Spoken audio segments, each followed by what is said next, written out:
ગરમ મસાલા, અનાજ, કઠોળ તેમજ દરેક જાતની ઘર જરૂરિયાતની વસ્તુઓ ખરીદવા માટેની વિશ્વાસપાત્ર દુકાન એટલે પારસ પ્રોવિઝન સ્ટોર. ઠેકાણું: પારસ મેડિકલ સ્ટોરની બાજુમાં, ભટ્ટ માર્કેટ, મુખ્ય બજાર, પાલેજ, જિલ્લો ભરૂચ. દીપક ફાઉન્ડેશન દ્વારા ગુજરાત વિધાનસભા અધ્યક્ષ વન અને પર્યાવરણ મંત્રી દ્વારા આયોજિત પર્યાવરણ ગોષ્ઠીમાં ભાગ લીધો.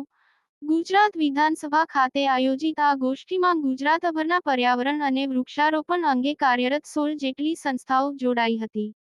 ગુજરાત વિધાનસભાના અધ્યક્ષ શંકરભાઈ ચૌધરી, વન અને પર્યાવરણ મંત્રી અને આબોહવા પરિવર્તન મંત્રી મુરુભાઈ બેરા દ્વારા ગુજરાત વિધાનસભા ખાતે ગુજરાતમાં પર્યાવરણ અને વૃક્ષારોપણ અંગે રાજ્યમાં કાર્યરત સંસ્થાઓ સાથે એક વ્યક્તિગત બેઠકનું આયોજન કર્યું હતું. બેઠકમાં 16 જેટલી સંસ્થાઓ જેઓ પર્યાવરણ અને વૃક્ષારોપણ બાબતે રાજ્યભરમાં કામ કરે છે તેઓને આમંત્રણ આપવામાં આવ્યું હતું. આ ગોષ્ઠીમાં દીપક ફાઉન્ડેશનની પણ ખાસ ઉપસ્થિતિ રહી હતી. આ ગોષ્ઠી દરમિયાન ગુજરાત વિધાનસભાના અધ્યક્ષ શંકરભાઈ ચૌધરી, વન પર્યાવરણ અને આબોહવા પરિવર્તન વિભાગના મંત્રી મુરુભાઈ બેરા, વન પર્યાવરણ આબોહવા પરિવર્તન વિભાગ રાજ્ય કક્ષાના મંત્રી મુકેશભાઈ પટેલ ખાસ ઉપસ્થિત રહ્યા હતા.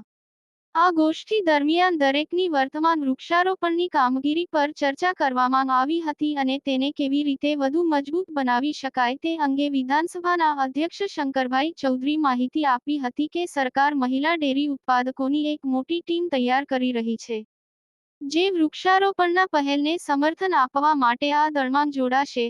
અત્રે ઉલ્લેખનીય છે કે દીપક ફાઉન્ડેશન ભરૂચ જિલ્લામાં વાગરા બ્લોકમાં 1 લાખથી વધુ મેંગ્રોવ વાવેતર સાથે દરિયાકાંઠાના વિસ્તારમાં 22 હેક્ટર માટીના મેદાનોને પુનઃસ્થાપિત કરી રહ્યું છે, જે આગામી વર્ષમાં બમણું કરવામાં આવશે તેમ દીપક ફાઉન્ડેશન દ્વારા જણાવવામાં આવ્યું હતું.